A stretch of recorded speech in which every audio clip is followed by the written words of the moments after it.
Hello बच्चों, कैसे हो? उम्मीद है आप सभी स्वस्थ, मस्त और तंदुरुस्त होंगे। ठीक है, ये जो वीडियो है हमारी काफ़ी टाइम बाद आ रही है। जैसा आपको पता है, कम से कम 3 हफ्ते पहले हमने पिछली वीडियो डाली थी जिसके अंदर हमने कॉनकेव मिरर के बारे में डिस्कस किया था कि उसके सामने अगर कोई हम ऑब्जेक्ट रखते हैं तो किस तरह की इमेज का फॉर्मेशन होगा, उसका नेचर कैसा होगा, वो सारी चीज़ें हमने डिस्कस की थी। ठीक है, आज की वीडियो में हम डिस्कस करने वाले हैं कॉन्वेक्स मिरर के बारे में कि अगर हमारा जो कॉन्वेक्स मिरर है उसके सामने कोई भी ऑब्जेक्ट को प्लेस किया जाएगा तो उसके अंदर किस तरह का ऑब्जेक्ट का इमेज बनेगी और उसका नेचर वगैरह कैसा होगा। ठीक है, जैसे कि हमें पता है हमारे मिड टर्म एग्जाम स्टार्ट होने वाले हैं सितंबर के एंडिंग के अंदर, तो हम कोशिश करेंगे कि जो हमारी जितना भी सिलेबस है साइंस का वो उससे पहले हम कंप्लीट करें। मुश्किल है बट लेकिन हम कोशिश जरूर करेंगे। ठीक है, कि जितने भी चैप्टर हमारे मिड टर्म के अंदर आ रहे हैं वो हम मिड टर्म से पहले उसको डिस्कस कर सके, उसको एक बार रिवाइज कर सके। ठीक है, तो ये हमारी कोशिश रहेगी।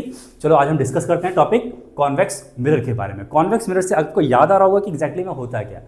इसमें साइनी सरफेस बाहर की तरफ को होती है, ये भी एक स्फेरिकल मिरर है, और जो कोटेड सरफेस होती है वो अंदर की तरफ होती है। कुछ इस तरह से होता है, ये कोटेड सरफेस होती है और ये बाहर की तरफ ये साइनी सरफेस होती है। ठीक, एक बार फिर से हम देखेंगे कि इसको ड्रॉ एग्जैक्टली कैसे करते हैं, क्योंकि सबसे पहला टॉपिक हमारा क्या है, रे डायग्राम ऑफ कॉन्वेक्स मिरर। रे डायग्राम के अंदर हम जनरली क्या पढ़ते हैं कि एक रूल पढ़ते हैं, कुछ सर्टेन रूल्स। कोई भी रे अगर हमारी कॉन्वेक्स मिरर से टकराएगी तो वो कहां पर जाएगी, तो वही हमारे कुछ सर्टेन रूल्स हैं जो हम रे डायग्राम के अंदर पढ़ते हैं। और हमें पता है कि कोई भी लाइट रे अगर किसी भी सरफेस से टकराएगी, चाहे वो कॉनकेव मिरर की सरफेस हो, चाहे वो कॉन्वेक्स मिरर की सरफेस हो, या फिर प्लेन सरफेस हो, या इरेगुलर सरफेस हो, कैसी भी सरफेस हो, अगर लाइट रे उससे किसी भी सरफेस से टकरा रही है तो वो क्या फॉलो करती है, वो फॉलो करती है लॉ ऑफ रिफ्लेक्शंस। तो वही हम यहाँ पर अप्लाई करेंगे और देखेंगे कि लाइट रे हमारी एग्जैक्टली कहाँ जाती है। ठीक, तो सबसे पहले हमने करना क्या है, यहाँ पर हमें एक प्रिंसिपल एक्सिस को ड्रॉ करना है। एक सीधी लाइन ली मैंने एकदम स्ट्रेट, और ये हमारी क्या है, प्रिंसिपल एक्सिस है। ठीक, और प्रिंसिपल एक्सिस के अंदर हम करते क्या है, एक कोई भी पॉइंट, मैंने यहाँ पर एक पॉइंट लिया और इसको मैंने क्या मान लिया, सेंटर मान लिया। सेंटर मानने के बाद मैंने कंपास लेना है और उसके अंदर पेंसिल से कोई भी पर्टिकुलर फिक्स डिस्टेंस को फिल कर देना है। मान लो मैंने ले लिया 20 सेंटीमीटर का कंपास के अंदर डिस्टेंस, तो कंपास के अंदर हमें पता है एक पोल हमारा यहाँ रखा जाएगा और दूसरा जो पोल होता है हमारा यानी कि सिरा जो होता है उस पर पेंसिल रखी जाती है और उससे हम आर्क लगाते हैं। तो हमने क्या करना है, यहाँ पर सेंटर की तरफ को पोल लगा करके एक आर्क लगा देना इस साइड में। ठीक, और ये हमारा आर्क कितना लगा दिया, 20 सेंटीमीटर का। तो जो हमारा रेडियस है यहाँ से लेकर के सर्कमफेरेंस तक की डिस्टेंस, ये आर, ये कितना है हमारा 20 सेंटीमीटर एज्यूम कर लिया हमने, मान लिया। तो हमें पता है इसको अगर हम आधा करेंगे रेडियस को तो हमें क्या मिलेगा, फोकस मिलेगा। तो यहाँ पर बीचों बीच में कहीं हमारा 10 होगा तो ये हमारा फोकस होगा, और फोकस हमारा कितना हो जाएगा, 10 सेंटीमीटर। ठीक, अब इसके अंदर फोकस यहाँ पर है, फोकस यहाँ पर है और सेंटर हमारा यहाँ पर है, और साइनी सरफेस इसके अंदर इधर होती है, कोटेड सरफेस इधर होती है। ये हमारी कोटिंग वाली सरफेस है। ठीक, और ये हमारी सामने वाली साइनी सरफेस है। तो कोई भी ऑब्जेक्ट जो हम रखेंगे वो कहाँ रखेंगे, साइनी सरफेस की तरफ रखेंगे, तभी हमारी इमेज बनेगी। तो ऑब्जेक्ट हमारा होने वाला है इस साइड में। ठीक, जब हमारा ऑब्जेक्ट इधर होगा और हमें पता है कि फोकस और हमारा सेंटर कहाँ है, हमारे दूसरी साइड में होने वाले, कोटेड सरफेस की तरफ होने वाले। तो यहाँ पर अगर हमारी कोई भी लाइट रे सपोज करो पैरेलल आ रही है, मैंने यहाँ पर क्या रखा, मैंने यहाँ रखी है टॉर्च, और उस टॉर्च से मैंने क्या करा, एक लाइट रे, एक बीम है हमारे पास, और वो कहाँ फॉल कर रही है, सीधा हमारे कॉन्वेक्स मिरर के ऊपर। ठीक, अब कॉन्वेक्स मिरर के ऊपर ये टकराएगी तो कहाँ जाएगी, सबसे पहला क्वेश्चन यही आता है कि अगर ये टकरा रही है तो कहाँ जाएगी। और हमारे मन में आंसर क्या आएगा कि अगर कोई भी लाइट रे किसी भी सरफेस से टकराएगी तो वो लॉ ऑफ रिफ्लेक्शंस फॉलो करेगी। अब लॉ ऑफ रिफ्लेक्शंस क्या होता है, ये आपको याद होगा कि एंगल आई हमेशा बराबर होता है एंगल आर के, कि इंसिडेंट एंगल और इंसिडेंट और रिफ्लेक्टेड एंगल दोनों हमेशा क्या होते हैं, बराबर होते हैं। अब यहाँ पर ध्यान से देखो कि इंसिडेंट एंगल बनेगा कैसे, कहाँ से पता लगेगा, तो हमें पता है कि ये जो हमारा पॉइंट ऑफ इंसिडेंट है, इस पॉइंट ऑफ इंसिडेंट से अगर मैं सेंटर से कोई भी लाइन ड्रॉ करता हूँ तो वो क्या होता है, उसका परपेंडिकुलर होता है और वो हमारा नॉर्मल कहलाएगा। तो मैं स्केल पे एक पॉइंट यहाँ रखूंगा, एक पॉइंट यहाँ रखूंगा, यहाँ सीधा क्या कर दूंगा, इसको एक स्केल से मेजर कर दूंगा, एक सीधी लाइन खींचूंगा और ये सीधी लाइन ऊपर तक जाएगी, और ये सीधी लाइन क्या है हमारी, नॉर्मल है। नॉर्मल कहाँ से आ रही है, सेंटर से। तो जितना एंगल ये बनेगा, ये हमारा क्या हो गया, एंगल आई, उतना ही एंगल हमारा यहाँ से क्या बनेगा, जाने वाली लाइट रे बनाएगी। अब आप कैसे ड्रॉ करोगे, ऐसा तो है नहीं कि यहाँ पर 30 डिग्री एंगल बनाए और पेपर के अंदर तुम डी लेकर के जाओगे, वहाँ से डी से यूज़ करके यहाँ पर भी 30 डिग्री एंगल बनाओगे। तो ऐसा नहीं करना तुम्हें, सीधा क्या करना है, जब हम इसको देखते हैं कि जो रिफ्लेक्ट वाली रे है ये सीधा कहाँ से आएगी, अगर हम इसको आगे बढ़ाएंगे तो ये सीधा जाती है हमारी फोकस से। तो हमें करना है क्या, अगर कोई भी लाइट रे पैरेलल आ रही है प्रिंसिपल एक्सिस के, तो जिस भी पॉइंट ऑफ इंसिडेंस से टकराएगी उसको फोकस से हम क्या करेंगे, सीधा लाइट रे रिफ्लेक्ट करा देंगे। तो ये हमारी हो गई रिफ्लेक्टेड रे। रिफ्लेक्टेड रे, और ये हमारी कौन सी है, इंसिडेंट लाइट रे।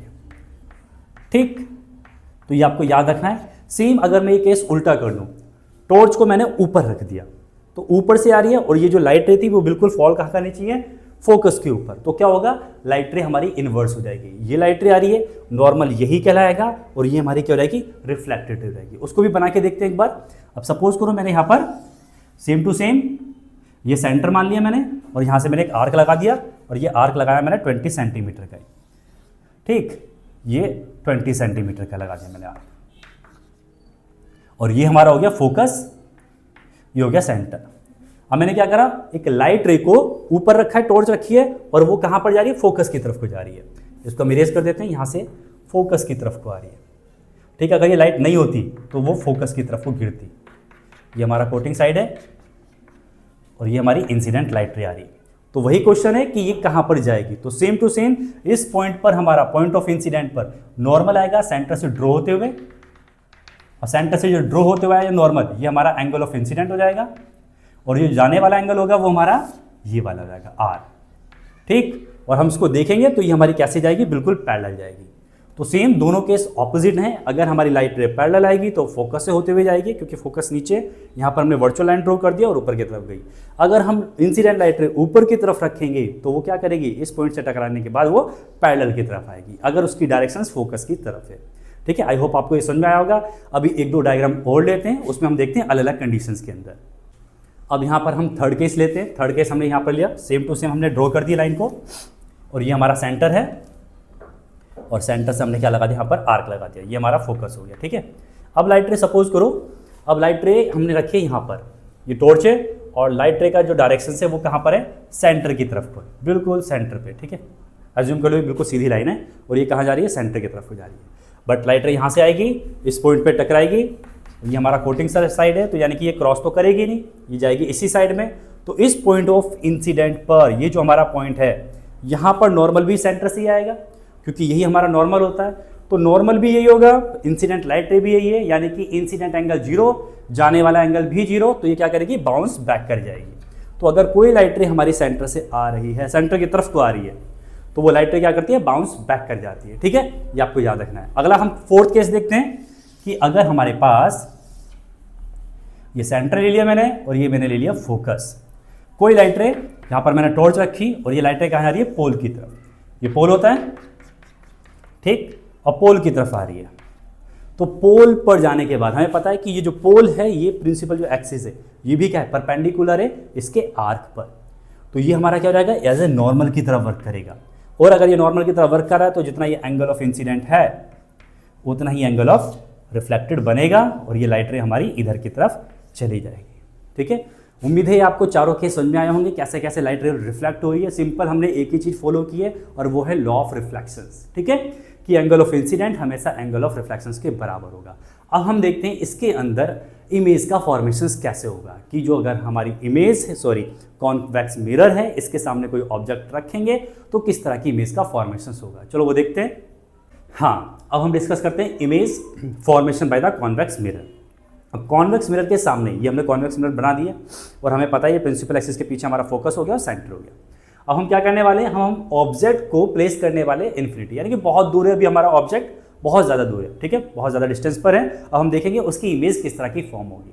सपोज करो मैंने यहाँ पर एक ऑब्जेक्ट बना दिया है, और ऑब्जेक्ट जब भी डिफाइन करोगे या बनाओगे तो आप याद रखना कि ये जो प्रिंसिपल एक्सिस है, इससे जितना ऊपर की साइड होगा उतना इसको नीचे की तरफ दिखाओगे।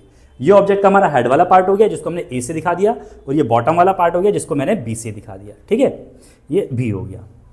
अब इधर देखो, एक लाइट रे हम इसको हेड से फॉलो कराएंगे, यानी कि ये हमारी जो लाइट रे है ये कहाँ जाएगी, बिल्कुल पैरेलल जाएगी और इस मिरर के ऊपर जाएगी। एक बॉटम वाला पार्ट है, यहाँ से भी क्या होगा, एक लाइट रे बिल्कुल सीधी जाएगी पैरेलल, ये भी मिरर के ऊपर जाएगी। ये पैरेलल जा रही है, और हमें पता है जब कोई लाइट रे पैरेलल जाती है तो वो फोकस से होते हुए जाती है, इसका फोकस यहाँ है, और ये लाइट रे हमारी कैसे चली जाएगी, इसको सीधी लाइन ड्रॉ करते हैं, और ये ऐसे चली जाएगी। ठीक है, ये लाइन थोड़ी टेढ़ी हो गई है, बट इसको सीधा एज्यूम कर लो। इसी तरह से ये लाइट रे क्या है, ये भी पैरेलल आई है बिल्कुल, और ये लाइट रे भी क्या होगी, यहां से हमारी सीधी होके इधर की साइड चली जाएगी। ठीक है, वही अगर हम सेंटर से यहाँ खींचेंगे, ड्रॉ करेंगे नॉर्मल, तो ये दोनों को आधा आधा कर देगा, क्योंकि ये एंगल ऑफ इंसिडेंट, ये एंगल ऑफ रिफ्लेक्टेड। इसी तरह से अगर मैं इसको यहाँ से लेकर के आऊँ लाइन में, तो ये भी हमारा आधा आधा हो जाएगा, angle of incident equal to angle of reflected. तो हमने सिर्फ क्या करना है, ड्रॉ क्या करना है कि लाइट रे जा कहाँ रही है, पैरेलल आई वो इधर चली गई, ये इधर आई और ये यहाँ चली गई। दोनों लाइटें रिफ्लेक्ट होकर के ये इधर जा रही है, ये इधर जा रही है। क्या ये यहाँ पर कहीं मिलना पॉसिबल है इसका? नहीं है, क्योंकि ये ऊपर चली गई और ये नीचे चली गई, तो यहाँ पर इनका मिलना पॉसिबल नहीं है। तो हम क्या करते हैं, यहाँ पर हमने वर्चुअल लाइन ड्रॉ करी है कि ये लाइट रे इधर जाएगी और ये लाइट रे इधर जा रही है। वर्चुअली कहाँ मिल रही है? ये मिल रही है फोकस के ऊपर। तो हमने यहाँ पर जो वर्चुअल लाइन ड्रॉ कर रही है, ये इंडिकेट कर रही है कि यहाँ पर इमेज का नेचर कैसा होने वाला है, वर्चुअल होने वाला है, ठीक है, क्योंकि यहाँ पर वर्चुअल लाइन ड्रॉ करी है। और कहाँ पर मिल रही है? ये फोकस के ऊपर। और हमने क्या पढ़ा था कि इमेज का हमारा जो साइज होता है वो डिपेंड किस पे करता है कि प्रिंसिपल एक्सिस से कहाँ पर मिल रही है हमारी लाइट रे। तो फोकस पे ही मिल रही है, यानी कि सेंटर ऑफ प्रिंसिपल एक्सिस पे मिल रही है, तो उसका साइज कैसा हो जाएगा? बहुत छोटा हो जाएगा। तो वही तीन चीज़ हम यहाँ पर लिखेंगे। क्या लिखेंगे? जो भी हमारी इमेज है, इमेज का साइज, इमेज का नेचर और इमेज की प्लेस। तो इमेज की प्लेस कहाँ है हमारी? फोकस के ऊपर है, एट फोकस। इमेज का नेचर कैसा है? नेचर है हमारा इस साइड में, तो यहां पर हमारा कैसा रहेगा? वर्चुअल। और यहां कैसा होता है? रियल। तो हमारा नेचर कैसा हो गया? वर्चुअल। ठीक। और ये जनरली हम देखते हैं इसको, अभी हम अगला केस देखेंगे तो उसमें देखते हैं कि जनरली सीधी बनती है, तो सीधी के लिए हम देखते हैं इसको यूज करते हैं इरेक्ट। ठीक। और साइज कैसा होगा? साइज बहुत छोटा होगा, क्योंकि प्रिंसिपल एक्सिस के ऊपर ही बनी है।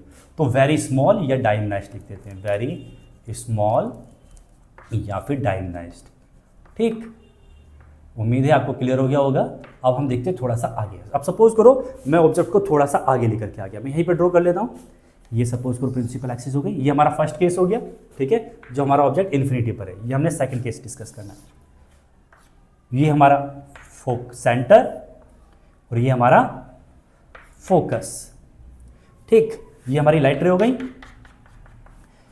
लाइट रे हम यहाँ से देख लेते हैं। सपोज करो ये हमारा ऑब्जेक्ट हो गया ए और बी।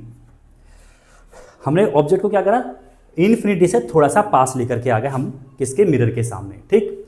हमारा सबसे पहला काम क्या होता है? ये लाइट रे सीधी गई और हमने वही फोकस से होते हुए क्या करा दिया? इसको वापस सेंड करा दिया। ये हमारा सबसे पहला काम। ठीक है। दूसरी लाइट रे हम कैसे फॉलो करेंगे? दूसरी लाइट रे हमें पता है, या तो हम इसको पोल से पार कराएं या फिर हम इसके सेंटर से लेकर के जाएं। अगर हम कोई लाइट रे सेंटर की तरफ लेकर के जाते हैं तो वो क्या होती है? खुद ही नॉर्मल होती है और खुद ही वो हमारा क्या करेगी? Same to same as it is reflect हो जाएगी। तो हमारा सेकंड काम क्या है? हम इस वाली लाइट रे को ऊपर से ही कहाँ लेकर के जाएंगे? सेंटर से लेकर के जाएंगे, क्योंकि हमारा सेंटर क्या हो जाएगा? वही नॉर्मल हो जाएगा और वही लाइट रे रिफ्लेक्ट होगी। तो हम क्या करने वाले हैं? इसको सेंटर की तरफ लेकर के जाएंगे और ये जा रही है सेंटर की तरफ। और ये हमारा वर्चुअल लाइन हमने ड्रॉ कर दिया इसको। ठीक। ये लाइट रे ऐसे गई और ऐसे ही ये वापस आ जाएगी। ऐसे ही वापस क्यों? ये क्योंकि इसकी डायरेक्शन सेंटर की तरफ है, इसीलिए ये वापस आ गई है। ये लाइट रे ऐसे चली जाएगी, ये लाइट रे ऐसे जा रही है, तो इनका मिलना यहाँ पर भी असंभव है, पॉसिबल नहीं है। तो हम ये क्या देख रहे हैं कि ये लाइट रे यहाँ जा करके और ये लाइट रे आगे जा करके वर्चुअली कहीं ना कहीं मीट करी। ये वाला पॉइंट था हमारा जहाँ पर ये इन्होंने वर्चुअली मीट करा। तो मीट कहाँ करा? यहाँ पर। ये वाला जो पॉइंट है हमारा, यहाँ पर होगा इमेज का फॉर्मेशन। तो केस कैसा यहाँ पर भी? वर्चुअल केस से। ये क्या है हमारा? ए डैश और ये हमारा बी डैश। तो हमारा इमेज का फॉर्मेशन कहाँ हुआ? मिरर के पीछे हुआ है, फोकस और पोल के बीच में हुआ है। इसका साइज कैसा है? साइज अगर हम देखेंगे तो ये हमारा ऑब्जेक्ट बड़ा है, इमेज हमारी छोटी है। समझ में आ गया? तो यहाँ पर हम वही लिखेंगे, इमेज का साइज कैसा है, इमेज का नेचर कैसा है और इमेज की प्लेस कैसी है। तो प्लेस कहाँ है? Between F and P. तो यहां लिख दो बिटवीन फोकस एंड पोल। अगर हम बात करें इसका नेचर कैसा है, तो नेचर आपको याद रखना है, यहां पर हमारा वर्चुअल होता है और इधर हमारा रियल होता है। तो ये हमारा नेचर कैसा हो गया इसका? वर्चुअल। वर्चुअल। और हमारी इमेज भी सीधी है, ऑब्जेक्ट सीधा है, इमेज भी सीधा है, तो वर्चुअल एंड इरेक्ट।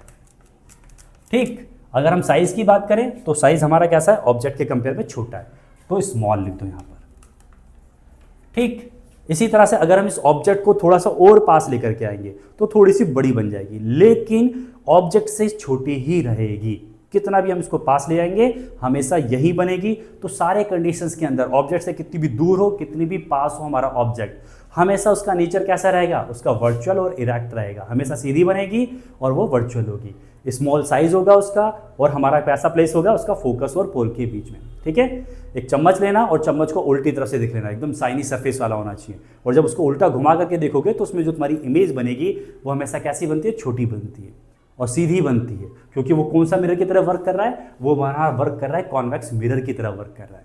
ठीक है, उम्मीद है ये क्लियर हुआ होगा। अब हम आगे देखते हैं, साइन कन्वेंशन वाले पार्ट्स पे बढ़ते हैं। ठीक, साइन कन्वेंशन से पहले एक बार हम इनके यूज़ देख रहे थे कि use of the concave mirror and use of the convex mirror, कि ये इन मिरर के यूज़ एग्जैक्टली में होते क्या हैं। अगर हम बात करें कॉनकेव मिरर की, ये वाली होती है हमारी कॉनकेव मिरर। ठीक है, तो इसके जो यूजेस हैं, मेन जनरली यूज़ कहाँ होता है, टॉर्चेस के अंदर एंड ऑटोमोबाइल्स हेडलाइट के अंदर। देखा होगा कि जो गाड़ियों की हेडलाइट होती है उसके आगे यहाँ पर एक बल्ब लगा होता है और बल्ब क्या करता है, आगे तो लाइट फेंकेगा ही फेंकेगा, साथ में क्या करता है, पीछे की जितनी भी लाइटें होती हैं उसको भी आगे की तरफ ही कंसंट्रेट करता है। तो आगे ज़्यादा हमारा फोकस पड़े लाइट का, इसलिए हम इसको क्या करते हैं, हेडलाइट के अंदर भी यूज़ करते हैं। जितनी भी गाड़ियाँ होती है पीछे की तरफ देखा होगा तुमने, एक शाइनी से सरफेस लगा दी जाती है ना, कोई भी मेटल की या फिर कोई भी मिरर टाइप का। And it also use as a saving and the makeup mirrors to see the larger face. जितने भी हमारे जो मेकअप आर्टिस्ट होते हैं या फिर मेकअप रूम होते हैं, वहाँ पर बड़ा फेस दिखने के लिए, क्योंकि बहुत बारीकी वाला काम होता है, तो वहाँ पर भी हम क्या यूज़ करते हैं, कॉनकेव मिरर यूज़ करते हैं। क्योंकि हमें पता है कॉनकेव मिरर के अंदर अगर कोई ऑब्जेक्ट हम फोकस से पहले रखेंगे तो उसकी इमेज बड़ी बनती है। ठीक है, वहाँ पर तो बिल्कुल नहीं बनेगी बड़ी, बड़ी पॉसिबल हमारी कहाँ होती है, कॉनकेव मिरर के अंदर। तो इसीलिए हम इसको यूज़ करते हैं। और इसको यूज़ कौन करता है, डेंटिस्ट भी यूज़ करते हैं। देखा होगा दांतों के अंदर अगर कोई चीज़ खराब हो जाती है या फिर कोई कुछ निकालना होता है तो डेंटिस्ट भी इसको यूज़ करते हैं ताकि इमेज उसकी बड़ी दिखे। ठीक है, साफ दिखाई दे। And it also use in the solar furnace to concentrate the sunlight to produce. Solar furnace के अंदर भी इसको यूज़ करते हैं ताकि जितनी भी सनलाइट है उसको इकट्ठा करके हीट प्रोड्यूस की जा सके। ठीक, अगर हम बात करें कॉन्वेक्स मिरर की, ये वाली मिरर की, तो ये वाली मिरर हमारी गाड़ियों के अंदर साइड में लगी होती है, जिससे हमें क्या दिखता है कि पीछे कौन सी गाड़ी आ रही है। बहुत ज़्यादा एरिया, बहुत बड़े एरिया को कवर करने के लिए हम कौन सी मिरर यूज़ करते हैं, कॉन्वेक्स मिरर यूज़ करते हैं। और इसके अंदर हमेशा इमेज छोटी होती है। तो ये हमारा कहाँ यूज़ हो रहा है, as a rear view mirror in any vehicles. ठीक है, आजकल देखा होगा मेट्रो के अंदर भी जो हमारा आगे वाला स्टेशन होता है, तो जो आगे वाला कोच होता है उसके बगल में देखा होगा एक बड़ा सा कौन सा इमेज मिरर लगा दी जाती है, कॉन्वेक्स मिरर लगा दी जाती है, ताकि वो देख ले जो भी ड्राइवर है कि रेलवे ट्रेन के अंदर सारे के सारे पैसेंजर चढ़ गए या नहीं चढ़ गए। क्योंकि वो क्या करता है, बहुत बड़े एरिया को उसके अंदर इमेज का फॉर्मेशन करता है। ठीक है, कई सारे हमारे जो अंडरग्राउंड रोड होते हैं वहाँ पर भी लगा दिया जाता है ताकि कोई भी पर्सन है या कोई भी व्हीकल है वो टकराए ना। तो आई थिंक आपको ये समझ में आ गया होगा इनका यूज़ कहाँ होता है। एग्जाम में 1 या 2 नंबर का सवाल ये पूछ लिया जाता है। ठीक, अब हम आते हैं इनके साइन कन्वेंशंस पे, जो सबसे ज़्यादा इंपॉर्टेंट है, हम उसको समझते हैं एग्जैक्टली में हम कैसे साइन को एक्सेप्ट करेंगे। चलिए अब हम बात करते हैं यहाँ पर साइन कन्वेंशन की। मैंने यहाँ पर 2 मिरर ले लिए, पहले ले लिया मैंने कॉनकेव मिरर और दूसरा मैंने यहाँ पर ले लिया कॉन्वेक्स मिरर। ठीक है, अब यहाँ पर हमने कॉनकेव मिरर की जब हम बात करेंगे तो हमें पता है कि यहाँ पर फोकस होता है, यहाँ पर हमारा सेंटर होता है और ये हमारी प्रिंसिपल एक्सिस है। हम क्या करने वाले हैं, यहाँ पर इस जो भी हमने रिप्रेजेंटेशंस है इसको हम ग्राफिकल रिप्रेजेंटेशन से कंपेयर करेंगे। ग्राफिकल रिप्रेजेंटेशन आपने मैथ्स में पढ़ी होगी, एक हमारी एक्सिस होती है जो हमारी लेटी हुई होती है, जिसको हम बोलते हैं हॉरिजॉन्टल लाइन। इसको हम कंपेयर किससे करते हैं, एक्स एक्सिस। ये जनरली हम यही पढ़ते हैं ना मैथ्स के अंदर, ये एक्स एक्सिस होती है और जो वर्टिकल लाइन होती है वो हमारी क्या होती है, वाई एक्सिस, है ना। तो ये हम एज्यूम कर रहे हैं कि ये हमारी वाई एक्सिस है, या जो हमारा ये मिरर है ये हमारी वाई एक्सिस है। ठीक, वाई एक्सिस। हमने क्या करा, इस पूरे डायग्राम को ग्राफिकल जो हम डायग्राम पढ़ते हैं एक्स एक्सिस और वाई एक्सिस वाला, उससे हमने कंपेयर कर दिया और उसके अंदर हमें पता है जहाँ पर ये दोनों लाइनें जो मिलती हैं, ये वाला पॉइंट क्या कहलाता है, ये कहलाता है पोल। ठीक है, यहाँ पर भी इसका नाम पोल ही है, चेंज नहीं हुआ है, तो पोल ही है। पोल से जब हम आगे की तरफ बढ़ते हैं ये हमारी होती है एक्स एक्सिस, पीछे की तरफ जाएंगे तो एक्स डैश एक्सिस। आपको याद आ रहा होगा डैश एक्सिस क्यों लगा देते हैं, क्योंकि ये हमारा आ जाता है नेगेटिव वाला पार्ट। ठीक है, तो पोल से अगर कोई भी हमारा ऑब्जेक्ट है, इमेज है, कुछ भी है, अगर वो इस तरफ बनेगी तो उसका जो हम डिस्टेंस लेंगे वो हमेशा लेंगे पॉजिटिव वाला, क्योंकि ये सारा क्या है हमारा पॉजिटिव। इसके अगर पीछे की तरफ को कोई भी चीज़ रख रहे हैं हम या फिर है, वो सारी की सारी क्या चीज़ होगी, नेगेटिव वाली। ठीक, क्यों, क्योंकि पोल से पीछे है और यहाँ वाली जो एक्सिस होती है वो हमारी नेगेटिव की होती है। अगर हम ऑब्जेक्ट की बात करें हाइट की, क्योंकि हाइट होती है ऊपर की तरफ को, चाहे इमेज की बात करें चाहे ऑब्जेक्ट की बात करें, हाइट ऊपर की तरफ को है, तो याद रखना वाई एक्सिस ऊपर की तरफ को प्लस और नीचे वाला वाई डैश नेगेटिव। ये वाई डैश होता है ना, वाई डैश एक्सिस है, ये हमारी कौन सी होती है, नेगेटिव एक्सिस होती है। तो कोई भी अगर हमारा ऑब्जेक्ट प्रिंसिपल एक्सिस से ऊपर की तरफ की उसकी हाइट है तो हम उसको क्या कंसीडर करेंगे, पॉजिटिव वैल्यू कंसीडर करेंगे। और अगर उसकी वैल्यू नीचे की तरफ को या उसकी हाइट नीचे की तरफ को डाउनवर्ड है तो हम उसकी हाइट कैसे कंसीडर करेंगे, नेगेटिव वैल्यू के अंदर। ठीक, अब एक कॉमन सा एग्जांपल लेते हैं, वो हमें शायद हेल्प करेगा समझने के लिए।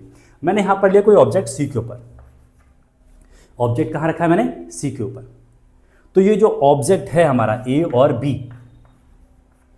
ठीक, ऑब्जेक्ट का जो डिस्टेंस होगा पोल से वो हमेशा क्या होगा, माइनस का होगा, चाहे वो कॉनकेव मिरर हो। कॉन्वेक्स मिरर की अगर हम बात करें, यहां पर भी सेम साइन कन्वेंशन चलने वाला है। ये हमारी वाई एक्सिस हो गई है और ये हमारी एक्स एक्सिस हो गई है। ये एक्स डैश, ये वाई और ये वाई डैश, ठीक है। तो ऑब्जेक्ट हमें पता है, हम हमेशा कहाँ रखते हैं, इसी साइड में रखते हैं। यहाँ पर भी ऑब्जेक्ट यहाँ रखने वाले हम, ये ए और ये बी। ऑब्जेक्ट चाहे सी पर हो, एफ पर हो, एफ सी और एफ के बीच में हो, कहीं पर भी हो, है तो पोल के इसी साइड, इसमें भी पोल के इसी साइड है।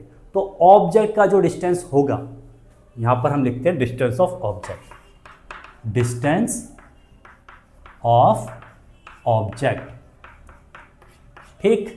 अगर हम बात करें कॉनकेव मिरर की, तो वो हमेशा हम क्या लेंगे, माइनस के अंदर लेंगे, जिसको रिप्रेजेंट करने वाले हम यू से, और क्या होगा, वो वैल्यू हमेशा नेगेटिव होगी, ठीक है। अगर हम इसकी बात करें तो यहाँ पर भी कॉन्वेक्स के अंदर जो डिस्टेंस है हमारा, डिस्टेंस ऑफ ऑब्जेक्ट, ये भी क्या होने वाला है, यानी कि यू की वैल्यू ये भी हमेशा माइनस की ही होगी।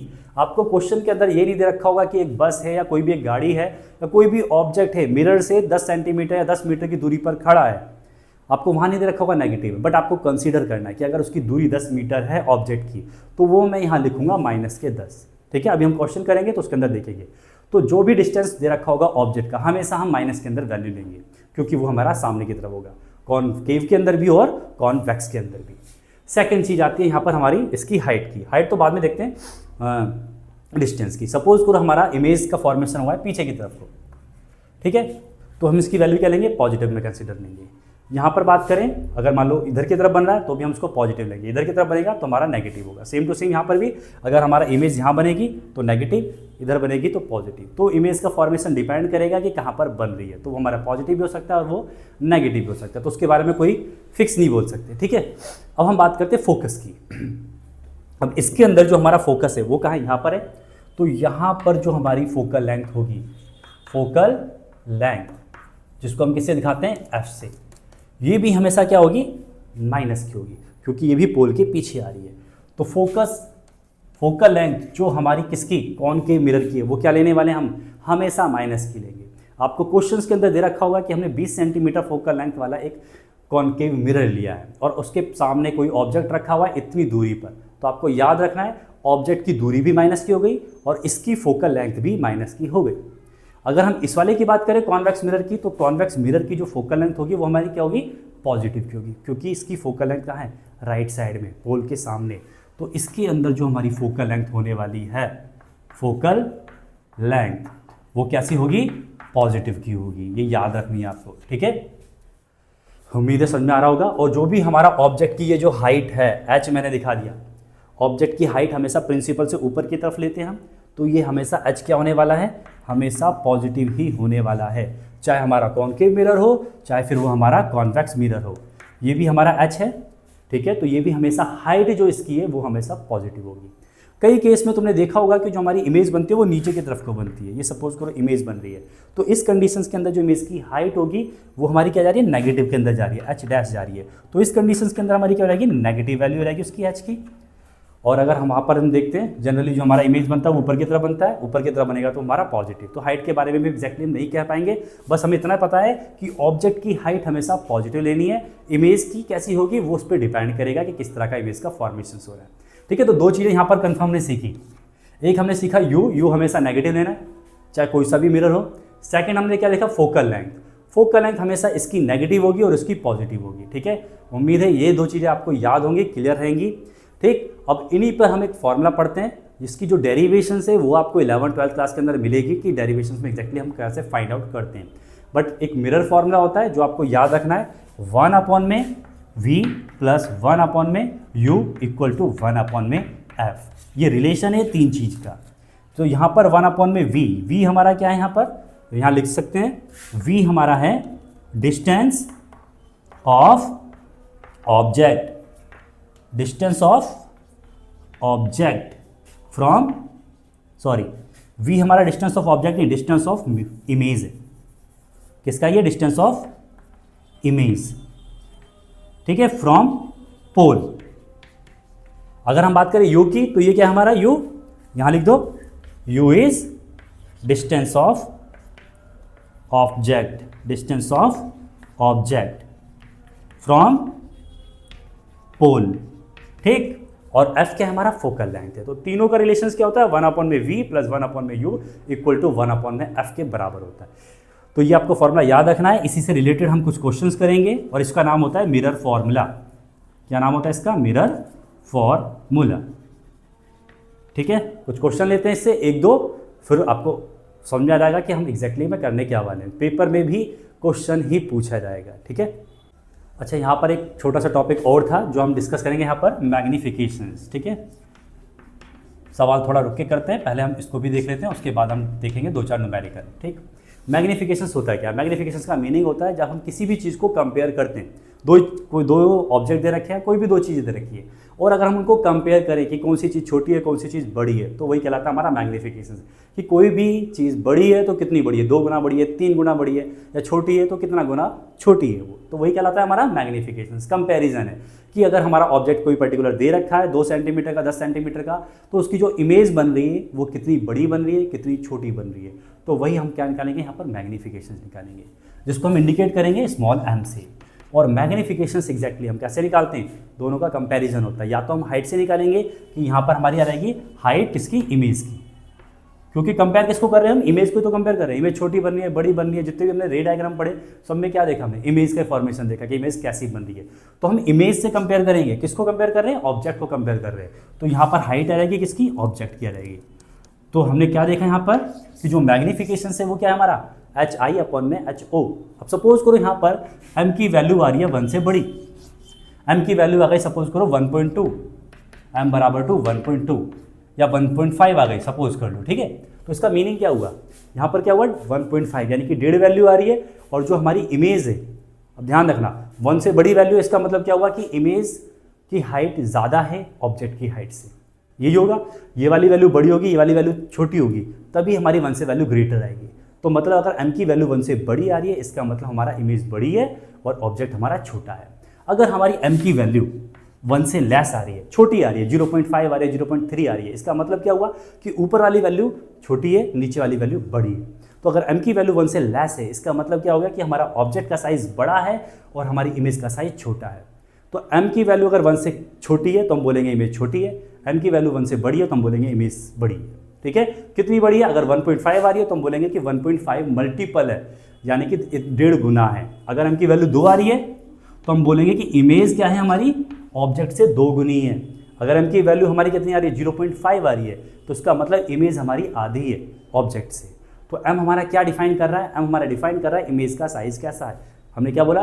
मैग्निफिकेशन क्या होता है? कंपैरिजन होता है। तो इमेज कैसी है? छोटी है, बड़ी है, तो वही हमें यहाँ पर डिफाइन करेगा। दूसरा, अगर हमारे पास ऑब्जेक्ट की हाइट नहीं दे रखी है तो हम कैसे निकालेंगे? तो हम निकाल सकते हैं उनके डिस्टेंस से, यानी कि उनका डिस्टेंस पोल से कितना है, तो डिस्टेंस से भी हम फाइंड आउट कर सकते हैं। मैग्निफिकेशंस का दूसरा फॉर्मूला होता है -v/u। माइनस इसलिए लगा दिया जाता है क्योंकि हमें पता है u की वैल्यू हमेशा माइनस की होती है, तो माइनस से माइनस कैंसिल आउट हो जाएगा और वो जनरली वैल्यू क्या रहेगी? प्लस की रहेगी, ठीक है। तो v हमारा क्या है? वही इमेज का डिस्टेंस, और अपॉन में u क्या है हमारा? ऑब्जेक्ट का डिस्टेंस, ठीक है। तो इमेज कितना दूरी पर है पोल से, अपॉन में ऑब्जेक्ट कितना दूरी पर है पोल से, दोनों का हमने डिस्टेंस निकाल दिया, डिफरेंस निकाल दिया। माइनस u वाला हटा देगा इसको, और हमारी जो वैल्यू आएगी वो हमारा रहेगा मैग्निफिकेशंस। तो ये 2 फॉर्मूले हो गए मैग्निफिकेशंस निकालने के, ये दोनों आपको याद रखने। अभी जब सवाल पूछा जाएगा तो वहाँ पर ये जनरली पूछा जाता है कि अगर मैग्निफिकेशन इतना है तो v की वैल्यू बताओ, या v की वैल्यू गिवन होगी तो मैग्निफिकेशंस बताओ, ठीक है। अभी हम सवाल देखते हैं, उसके बाद आपको ये साथ क्लियर हो जाएगा। तो यहाँ पर क्वेश्चन लिखो। अब यहाँ पर देखो एक एग्जाम्पल दे रखा है, एक convex mirror use for the rear view on an automobile has a radius of curvature of 3 metre. If a bus is located at the 5 metre from this mirror, find the position, nature and size of the image. सबसे पहला काम आपका क्या है कि जो भी सवाल दे रखा होगा एग्जाम के अंदर उसको कम से कम 2 बार पढ़ोगे, 2 नहीं तो कम से कम 3 बार पढ़ोगे। जब तुम पढ़ोगे 3 बार तब तुम्हें समझ में आएगा कि एग्जैक्टली सवाल के अंदर दिया क्या है और पूछा क्या गया है। ठीक है, तो आपको जरा ध्यान से देखना है। कॉन्वेक्स मिरर है यानी कि ये वाला मिरर है। ठीक, यूज़ कर रहे हैं रियर व्यू के लिए, डेफिनेटली इसको रियर व्यू के लिए यूज़ किया जाता है। और इसकी क्या दे रखी है, रेडियस ऑफ कर्वेचर कितना दे रखा है, 3 मीटर। रेडियस हमारा यहाँ हो गया और कितना दे रखा है, ये 3 मीटर। तो मिरर से हमने देखा कॉन्वेक्स मिरर ये वाला है। ठीक, रेडियस इधर है, 3 मीटर है, तो इसकी फोकल लेंथ कितनी रहेगी, आधी हो जाएगी। और ये सारी की सारी वैल्यू किसकी आ रही है, प्लस की। तो सबसे पहले यहाँ लिखो गिवन। सॉल्यूशन में सबसे पहले क्या लिखना है, गिवन। आपको दिया क्या हुआ है, तो गिवन है आपको रेडियस, रेडियस ऑफ कर्वेचर। अब रेडियस ऑफ कर्वेचर यानी कि जिसको हम बोलते हैं आर, कितनी दे रखी है, 3 मीटर। यहां से हम निकालेंगे फोकल लेंथ, और फोकल लेंथ क्या होती है हमारी, हमने पढ़ा है R = 2f के बराबर होता है। ठीक है, फोकस को डबल कर देंगे तो हमारी R के बराबर होती है। तो फोकल लेंथ क्या हो जाएगी हमारी, यानी कि f R/2।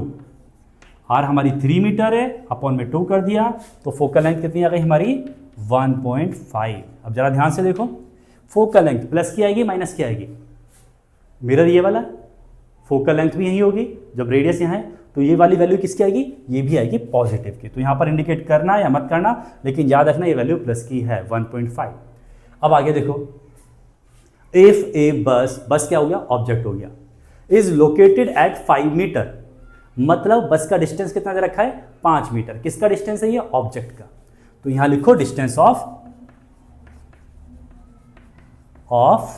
ऑब्जेक्ट, जिसको हम किससे दिखाते हैं, यू से दिखाते हैं। और कितना दे रखा है ये, 5 मीटर।